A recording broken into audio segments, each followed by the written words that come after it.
Wednesday marked 50 years since Dr. Martin Luther King Jr. was assassinated.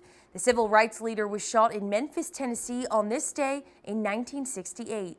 Here in Worcester, some remember exactly where they were when they heard the news. Our Cam Jandrow joins us now live with the details. Cam?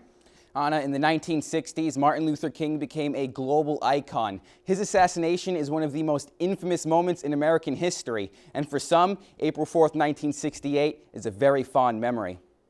Like all of a sudden a weight had been put on you and you just had to sit down. I just felt numb.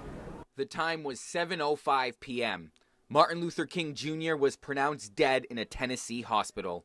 George Yancey remembers it like it was yesterday. Once we got the news that he had been assassinated, you could just see people, their whole soul just dropped, because he had been such a leader. Community activist Bill Coleman was 13 at the time of Dr. King's assassination. He says he was riding his bike in a segregated Philadelphia neighborhood when he heard the news. There was a sandwich shop where they sold cheesesteaks, and a guy comes running out of the sandwich shop saying, "They got King. They got that King guy." Yancey was a college student, and he and a group of friends went to Atlanta for Dr. King's funeral.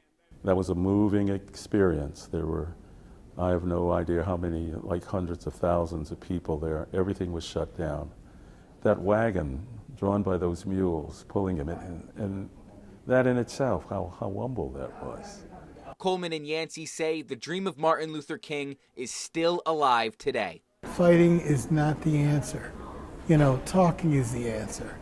The example that King gave everyone was just something you couldn't compare to anybody else. Now, Yancey is the first vice president of the Worcester branch of the NAACP. He says to this day, they're still waiting for Martin Luther King Jr.'s dream to come true.